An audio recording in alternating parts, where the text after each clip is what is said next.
Dr. Keith Brown. There we go.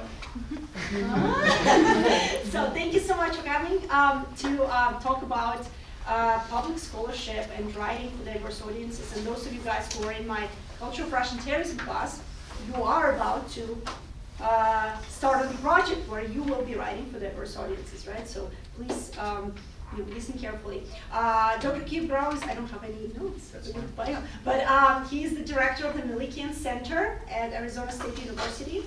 So he's great. So please listen carefully. Or not. So thank you. Let's look at that. It's already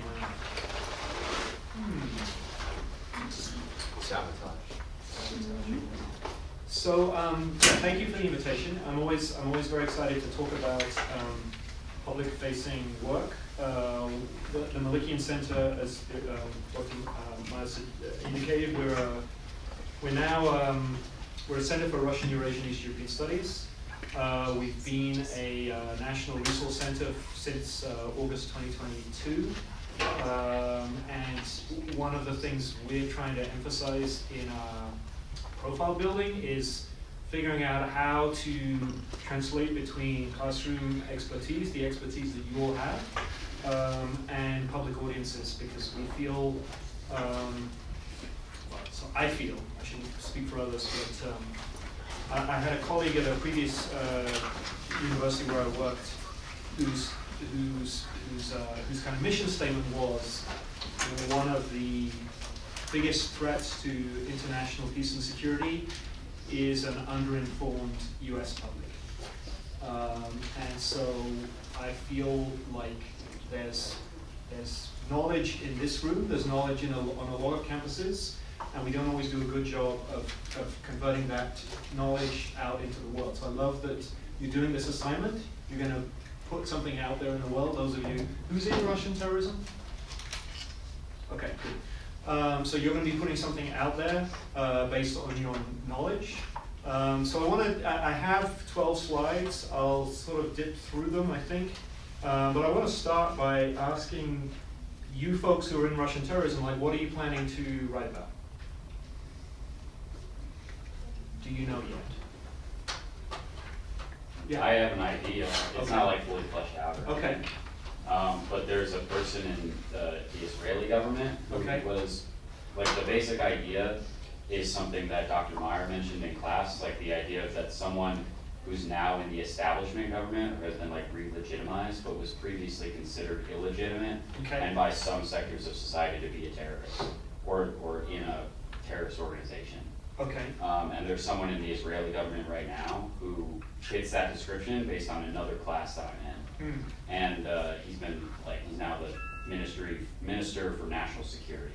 Okay. And it was like a move by the prime minister to create a coalition government. So it was like he had to form a government. So he re-legitimized this guy that was for years outside of Israeli society. Okay. So. Great, thank you. All right, so that's one. Anyone else got an idea they're thinking about?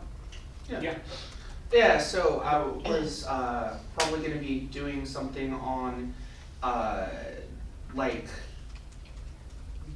the revolutionary Christianity and its attempts to reconcile the violence of Russian revolutionary terrorism with Catholic just war theory and the role that it played during the Northern Ireland conflict. Okay. With a period in mind, or? Well, probably over the period of the Troubles, because that's the most easy to access stuff about, being as recent as it was. But just generally speaking, like how the attempts to reconcile Christianity and violence, and how the two different approaches led to differences in decision making at various points. Okay. Cool. Anything else? Anyone else?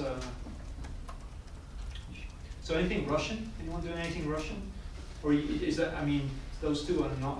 Was the individual kind of an immigrant from Russia, or? No, I was going to be comparing him to Savinkov. I think because it's a comparative thing. So I was comparing him and then Savinkov leaving and then re-entering Russian society. Okay. No one else got there yet. No? Okay, yeah. I was going to do my paper discussing pre-revolutionary Russia's use of religious rhetoric and doctrine, and making a similar comparison with modern extremist groups who use religion as justifications for certain terror attacks. Okay. Cool. Okay. All right. Thank you. So for you and for anyone, I guess. So these slides are based loosely on some work we did with early career faculty in a workshop run by a colleague of mine, Professor Stephen Deschloss, who is a prolific writer. He has a Substack account. He connects up international relations, but mostly writes about the state of US democracy right now. So these are some of the questions that I urge you to think about. The first one being, what's the conversation you're being part of? In other words, who do you imagine is interested in what you have to say? And what do you think you're doing to that conversation? Are you providing a new case for people to think about? Are you correcting misperception? So, for example, just riffing off what, sorry, what's your name of that? My name? Yeah. Connor. Connor, what Connor suggested is like, here's a situation where there's someone who now has the legitimacy of being inside a government, and therefore there's a presumption that governments aren't in the business of condoning violence or practicing terrorism, and here's a case where you're saying, actually, let's look at this one case and just see if what's changed in this person's rhetoric, or what do we need to know about this person's background when we assess what this government is doing.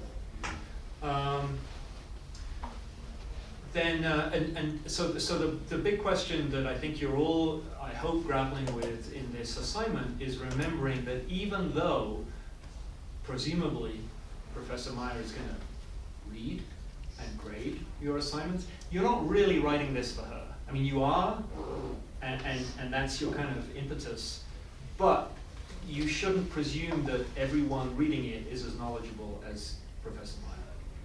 So one of the things that you may struggle with is how much context you need to give people to understand the point you're making. And again, this sort of reflects back to what is the conversation, and how can you do it, and what is the word limit for this? I would say, yeah, but like 1,000 words. 1,000 words. So you've got to think pretty soon about, okay, how do I make sure that that I'm giving enough material for people to care about what I have to say.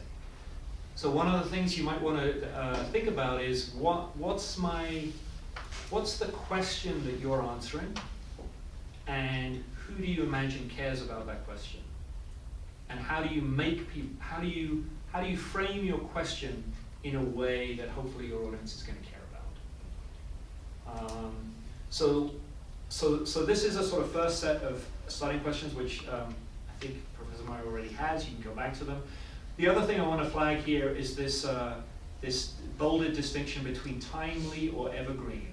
What do you think the distinction I'm making there is? Or we're making there is? Yeah. Is it something that kind of has to happen right now, or is it something that can kind of happen whenever? Yeah, exactly. So the idea. So again, thinking about when you're writing this assignment, do you imagine people might be reading it in 6 months' time or a year's time? Or is it really responding to something that is happening right now that you think is really important to make an intervention in? I don't know if this is something some of you at least just recorded these interviews for a podcast last semester, right? And in some sense, you're building evergreen content. You're building something that is going to be there in 5 years' time, in 10 years' time, which might be a resource for people. And it wasn't, I don't think, particularly geared to You weren't asking questions like, so what do you think about today's headlines, right? You were asking more about what's your life trajectory, what's interesting about it. So it's just some, again, knowing which of those, what your goal is and how long you imagine this piece lasting and who you imagine reading it are the key questions I'm suggesting. Risking by writing or not writing, this is not perhaps, it may be central for you folks as well. You're writing and you're all studying Russian in a time where there's a lot of politics around what you're doing, right? And especially in the US context, as we'll go on to now, there's some pretty polarized debates out there within the US and also in the wider world. And one of the things that happens when you write for publics, diverse publics, when you put an opinion or put a piece out there, is you will now get you may get a lot of hate. You may get some love, but you'll get more hate. Yeah, go ahead. That part's a little bit personal to me because as a son of an American Christian and a Russian, who currently I'm currently planning on going into the United States military, which is political by nature. I'm going to be living my entire career under scrutiny already. So, really I'm not risking much. Okay. Yeah, so you figure, you were already taking a bunch of risks in your life and this is not adding to them, is what you're saying. Yeah. And again, the risks are, I guess I flagged that just because again, my colleague, Stephen Beschloss, who I mentioned, writes a regular Substack. He wrote a piece, the theme of which was, can we all just get along and try to communicate with each other? And it generated the most hate reactions that he ever got. So it just feels like, you can't actually control how people are going to react to what you're doing, and especially people are going to frame you in a particular way, and you just have to be prepared to either read it or tune it out or move on. What Stephen now does is, like, he's basically kind of set limits on when he reads responses to what he's written, right? So. Well, we kind of already answered that question. I mean, I'm from LA. Well, remember Rodney King asked that question, and the answer was no, we can't get along, and we're going to riot. So. Yeah. I think that part's, especially right now, it's a really good point because sometimes I think we're not even sure if these comments are actually being made by real people or not, right? Because of like chatbots and things, and so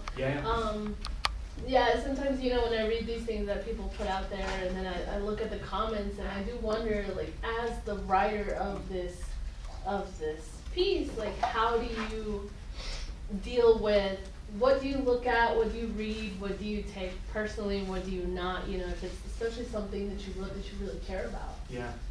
How do you kind of ignore it or, take it with a grain of salt, what people have to say. Yeah. Yeah, no, I think that point about at least some of these responses are not people, right? Mm-hmm. So later on I have I know that Marjorie Taylor Greene has 3.2 million followers on Twitter. We don't know how many followers she has on Twitter, right? She has 3.2 million accounts that are linked to her Twitter account. We don't know how many people stand behind those 3.2 million. But I think that's a really good piece of advice which I could have used earlier, which is, what, if someone reacts in a very generic and non-specific way to something you've written, then it's probably not a someone, right? Or it might well not be a someone.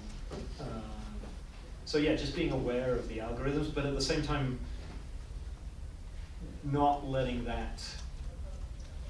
I don't think we ever become oblivious to it, but I think it's a really good filter to think with. So this is I'm sort of going to talk about one particular piece I'm working on. It takes me a very long time to do this stuff, and and sort of how I came to it. So I'll talk about that in parallel to sort of talking about these larger issues. So this is a picture of a Tomsk-based member of Memorial, which is now an illegal organization in Russia, who was arrested soon after the Russian invasion of Ukraine at a demonstration in which he held up this picture. And the nice thing about this for me is it's taken me since March 2022 to figure out, okay, what do I want to write about this guy and this picture? And I thought I'm trying to write something that is that will have a life separate of his particular protest and his arrest and his fine. But I also found out that he is one of the plaintiffs on a suit that's just been filed by the European Court of Human Rights. So even if you, so the nice thing about the world of online publication right now is once you've put something up, you can reference it, it might become relevant again. There's a chance to sort of enter multiple conversations. But again, these are the issues to think about: audience, timeliness, lifespan. Just be aware of how quickly your thing will date, especially if you're using hyperlinks to provide context for people.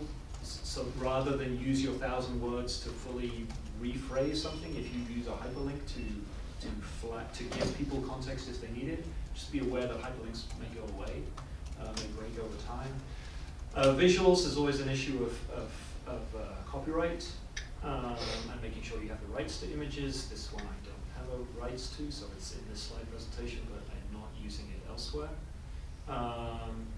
And then distinctiveness is for me the sort of key that we all have versus AI algorithm generated content on the web. Like that tends to be very kind of mid-level generic. You all have very particular interests and particular passions, and so leaning into the specificity is what I would encourage you to do. All right, so that's that's sort of preview. I should. Okay, how do you get knowledge into 1,000 words? How do you shrink everything you know about something into 1,000 words? How are you going to do that? Yeah. Directness. Directness. Okay. Yeah. Keeping what's important and not adding a lot of filler. Yeah. Taking out the filler. And how will you know what's filler? I don't know, like if it doesn't directly like give what it needs to or your point to get across, I think that's probably filler. Okay. Yeah. Repeating yourself, or I guess writing in circles. Every sentence should have should bring something unique. It shouldn't have like anything repeated from earlier sentences or ideas. Okay. All right, you're all going to be facing what I am trying to brand as the Kamakshalan problem, and the problem of the Kamakshalan problem is partly embedded in its name. Probably you don't know what Kamakshalan is. Am I right? So Kamakshalan is a mountain on the current border between North Macedonia, which is where most of my work is focused, and Greece. And a major battle took place there during World War I.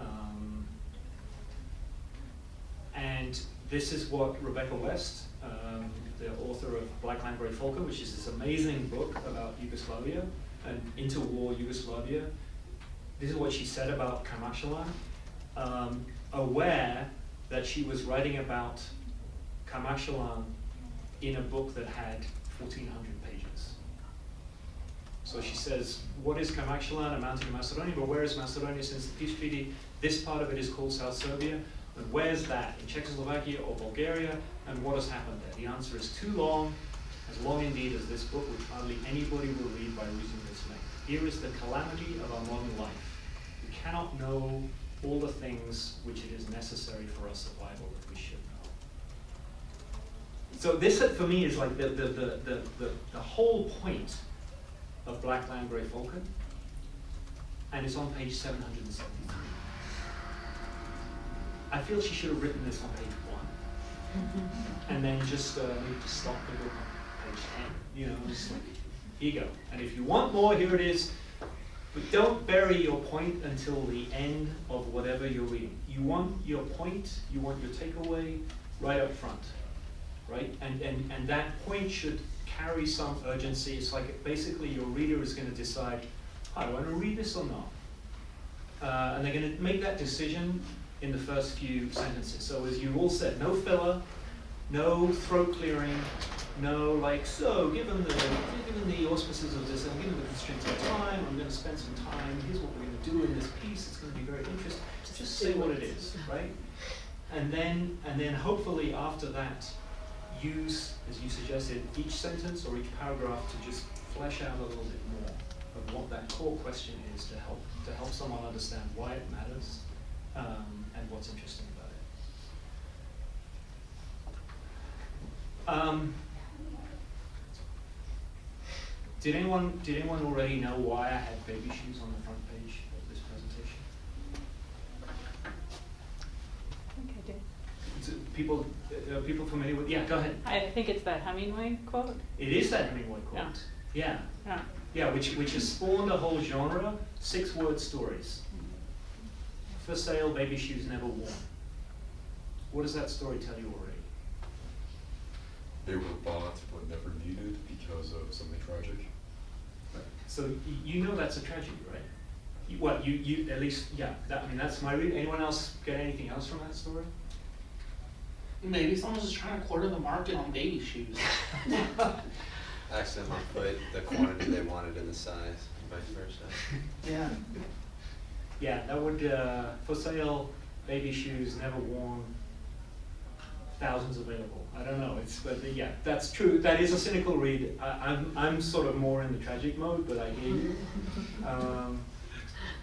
What else does, so this is sort of one example of how you can tell. Okay, well, so why does it work? Yeah.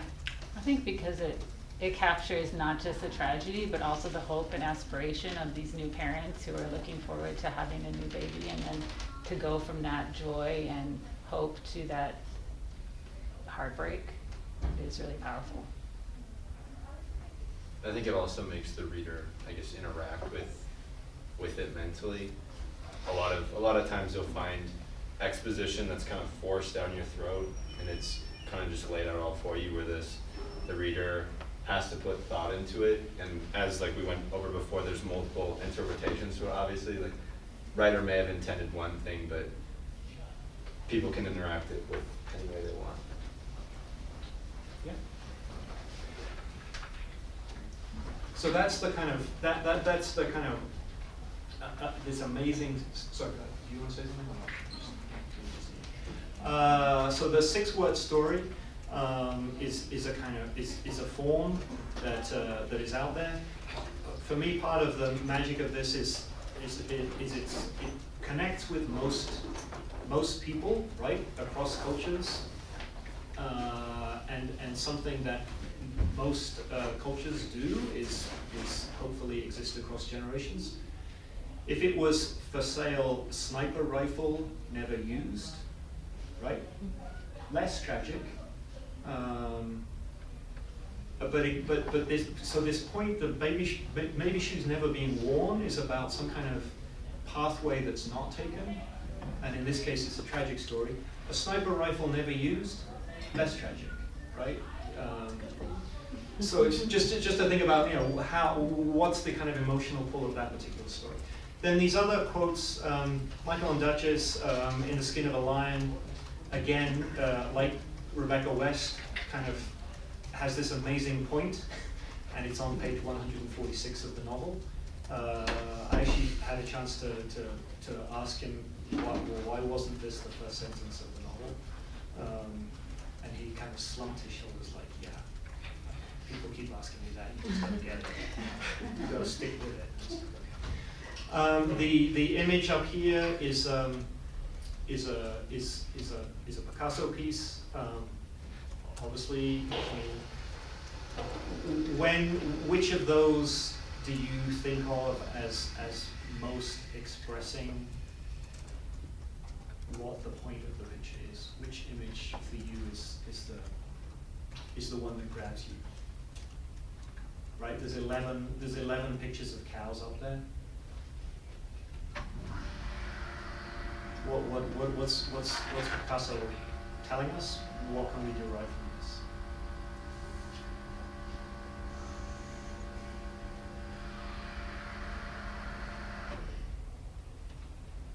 Do you want to put exactly enough information?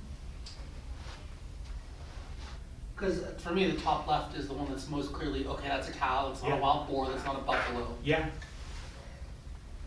And he's contrasting it with like the one where he's put a whole bunch of lines in ink and it becomes obscured to the point of looking like maybe a pig, or the one that's like a stick figure that who knows what.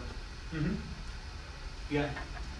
So where's your 1,000 word piece in this picture? On that top left. Oh, you think? You think you can do that in 1,000 words? That's the goal. I didn't say I think I could do it. Okay. Or bottom right's one word. I mean, again, anyone else sort of see, if you're thinking 1,000 words, where you're going to aim? So if you think of top left as Black Line Grey Falcon, right, 1,300 words about interwar Yugoslavia. I don't know that she could have done all that work about interwar Yugoslavia in 1,000 words.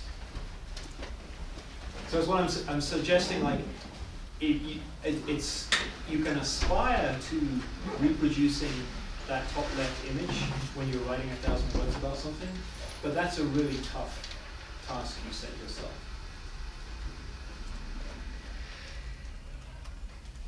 So we're saying like the top right is probably more along the lines of what 1,000 is going to be, because it's expressing the general ideas of everything without getting into the nitty gritty. That sounds good, what you just said. I mean, yeah, I mean, it sort of resonates with what you said before. It's like, we can't have any, we got to establish what are the lines that we need for an audience to get the point. And the trick is, how many lines does an audience need, right? So we pointed out, like, once you get to the far right middle image, are you now in the realm of quadruped rather than cow?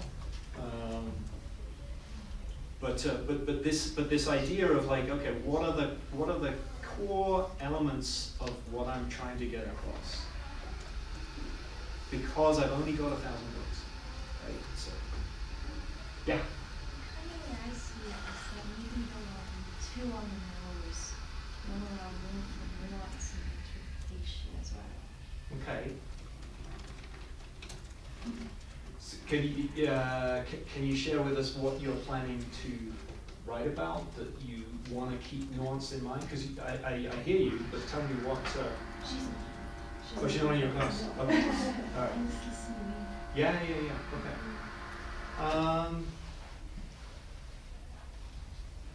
All right. Let's come back to that. I mean, nuance or ambiguity? I guess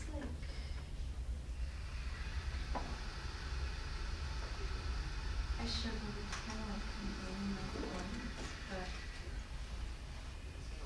I guess I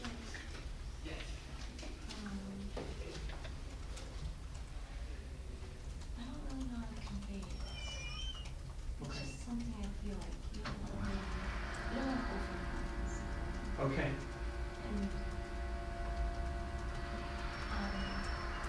you guys see like the pictures Yeah. they can be kind of overwhelming. They're so much detail that you kind of, yeah, you lose the point. Does that make sense? Okay. That's the way I see it. Yeah. So what I hear you saying is that there's something you appreciate about the images as they become less defined because they leave space for the imagination to fill it in.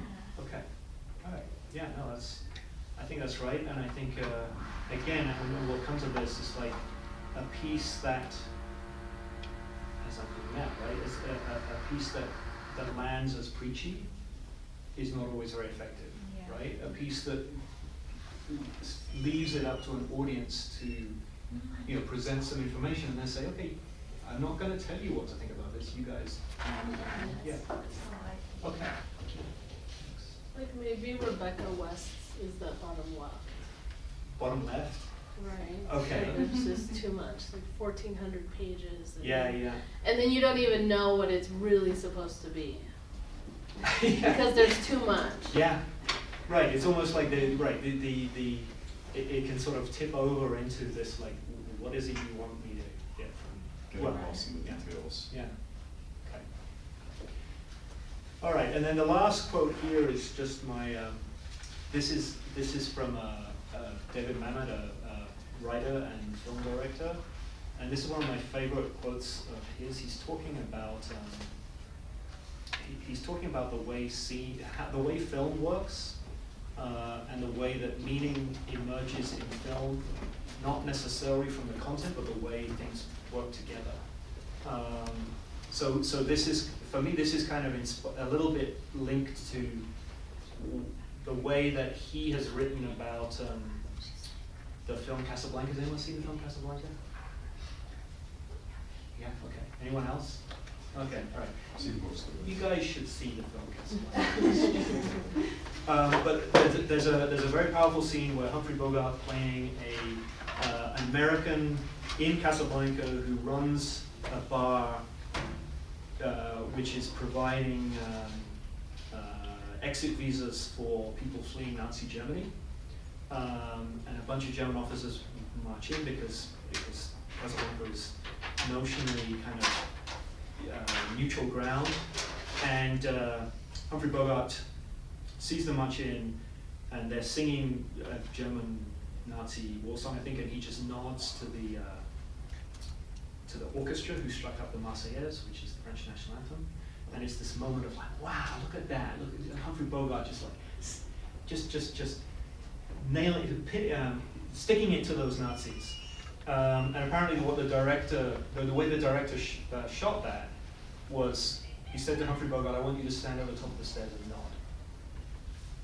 So Humphrey Bogart didn't need to know what was going to happen to this shot. There's no intentionality in what Humphrey Bogart is doing when he nods in this film.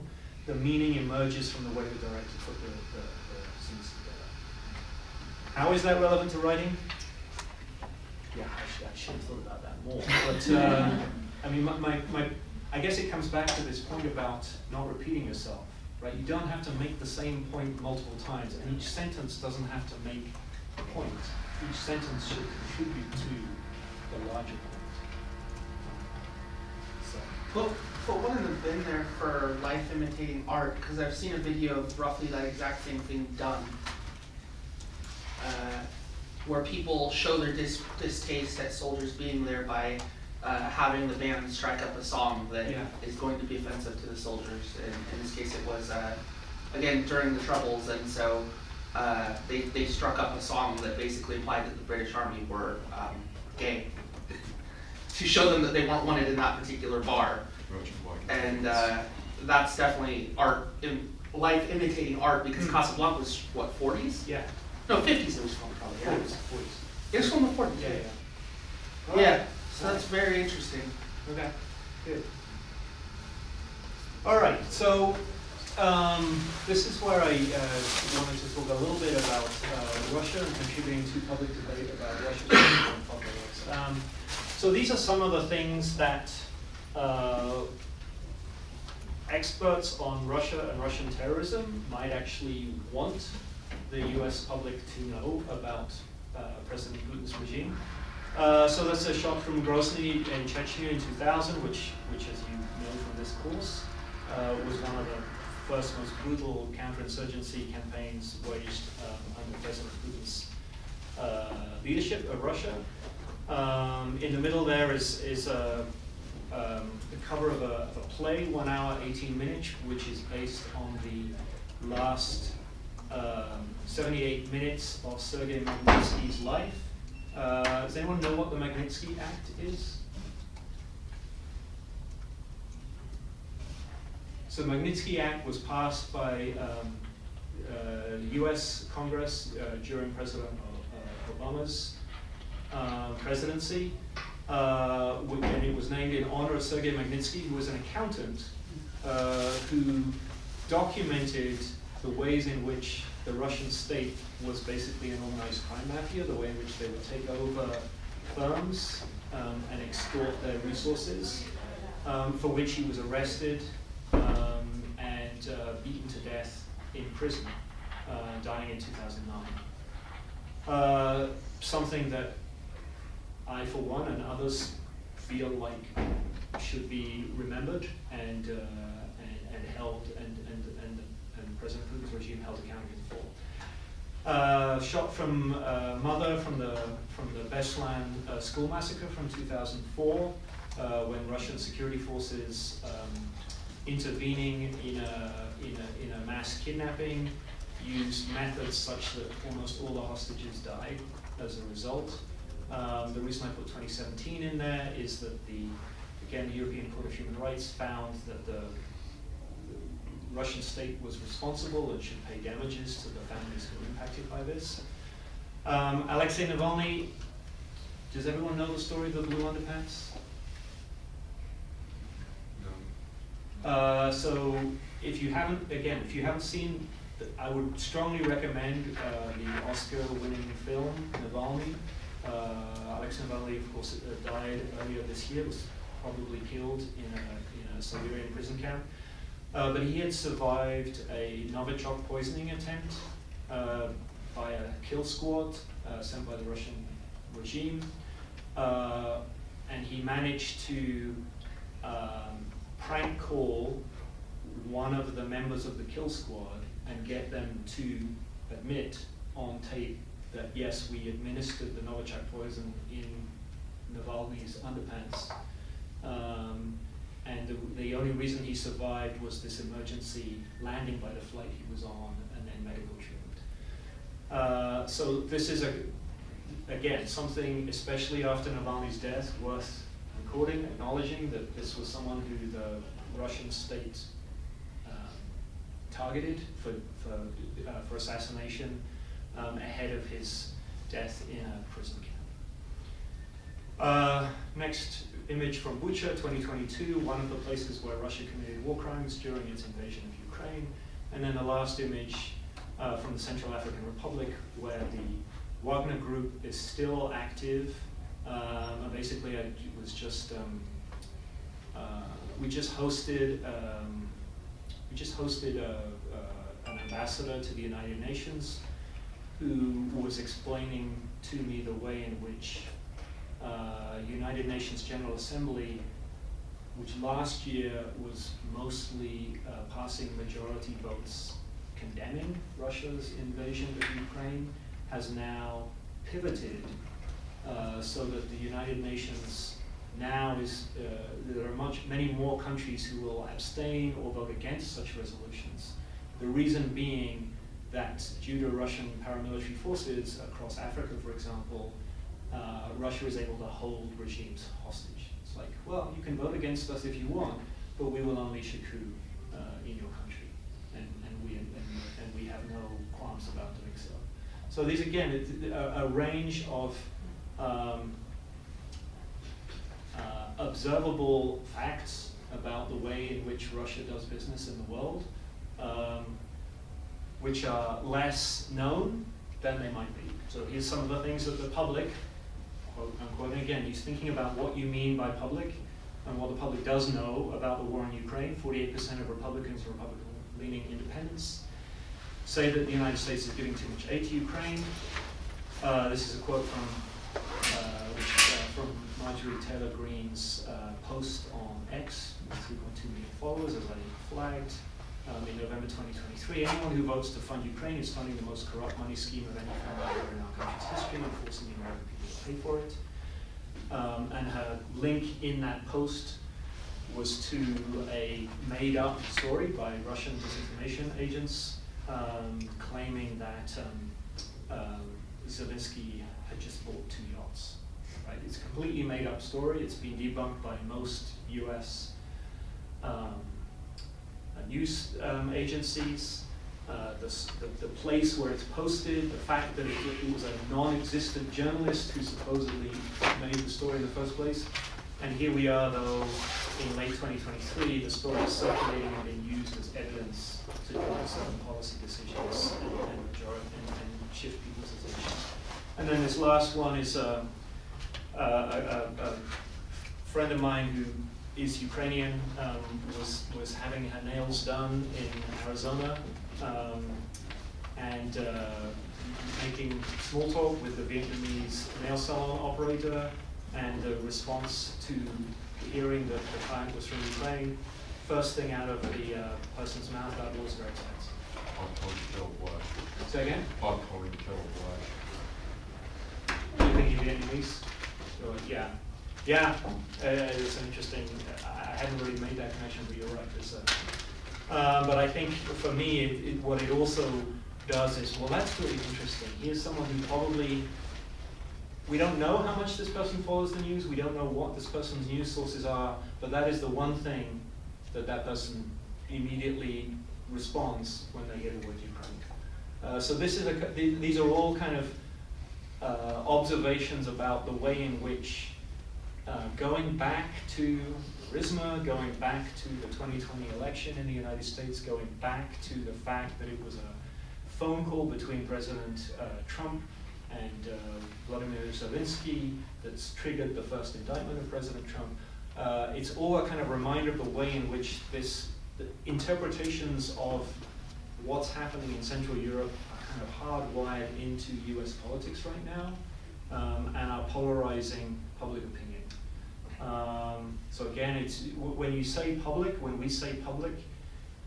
it's kind of hard to know who you're trying to reach and who you're trying to have a conversation with, and how you change that conversation if you want to change it. Oh, did that one already? All right. So this is this sort of is my preaching moment. Hannah Arendt wrote this amazing book in 1967 about truth and politics, where she talks about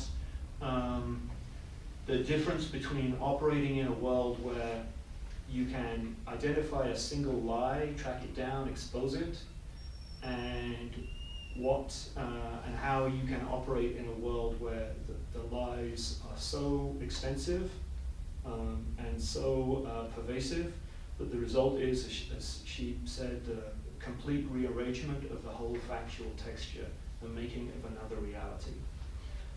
It's a really interesting kind of observation, again, on which is relevant, I think, in the US public domain right now. And again, is part of what we're asking you to enter, and to think about, okay, what kinds of insertion into this conversation might make a difference. Here are some of the questions. If people haven't picked a question yet, here are some things that I think I would be really interested to read about. I'm actually working on the first one, the significance of Vereshchagin for contemporary anti-war activists in Russia. I'll just loop back to that painting, that image that I showed you from the demonstration in Tomsk. He was holding up a picture by a 19th century artist, Vasily Vereshchagin. I'm going to tell you a little bit more about him in a minute. The 2007 movie 12, which is directed by Nikita Mikhalkov, is a kind of a Russian remake of 12 Angry Men, which is a classic American film. And it basically for me, a very early occasion of a Russian artist trolling America and sort of suggesting that American values are shallow and absurd. The deaths of Elena Gremina and Mikhail Ugarov. These are the playwrights who launched the documentary theater piece about Magnitsky's death, and then died within a few months of each other from unexplained causes in early 2018, I think. Passages in Zinky Boys, we've also done this one actually. Zinky Boys is a extensive oral history about the Russian deployment in Afghanistan and the ways in which Russian soldiers were cannon fodder and their welfare completely ignored by the Russian military leadership. And then Kamekshilon probably you know about already. All right, so I'm going to finish up just by showing you this painting, which is a painting by Vereshchagin called Forgotten, which he displayed in 1871 in an exhibit in St. Petersburg. And the then emperor visited the exhibition and felt like this painting was a direct insult to the Russian military. And Vereshchagin burned the picture after this negative review by the emperor. What's interesting to me about this picture and the sentiment that Vereshchagin was trying to capture. So this was actually based on his experience as a war artist as part of the Russian campaigns of conquest in Central Asia. So if we're talking about Russian terrorism, we can talk about these imperial conquests and the kind of methods that were used against the independent city-states of Central Asia, and the cost that was paid by the ordinary Russian soldier at that time. And one of the things that I find intriguing about this picture is even though it was destroyed, it's kind of lived on in these different formats. So as well as the emperor who visited and was outraged by this picture, a composer visited, a short story writer visited, and they both created pieces inspired by this picture. And Vereshchagin himself, even though this had been destroyed, he then went on to revisit this theme. He repainted it in a different format, and he became a candidate for the first Nobel Peace Prize. Because after this experience, close up with Russian imperialism, he became a peace activist through his art. So this is the story that I feel is interesting anyway. And is worth telling, especially in the context of contemporary Russian anti-war activists trying to use this guy's work. So it's sort of filling in the context of what's going on in that initial picture. Yeah. Also, but speaking of contemporary context, this picture would probably, somebody would write about the war in Ukraine, right? About the story about mobile crematoriums, right? The city of Forgotten, right? Absolutely. Would also. Yeah. And that's again, right, and tied to that is this, so there's this, and then there's Zinky Boys. Mm-hmm. Zinky Boys so called because they're brought home in zinc coffins from Afghanistan and buried in mass graves, which I think is happening again, especially to recruits from indigenous populations in Russia, from the provinces rather than from Moscow. So that's what I wanted to say. Then these again questions I'll leave for you again to think about in the context of your own piece. Is the lead strong enough? Like, what is your first hook? How are you pulling people in? And then how do you connect it with the conversation that's going on already? So that's what I have for you. So I went on a little bit longer than I hoped, but there was. You had some things to say already. I'm happy to answer questions.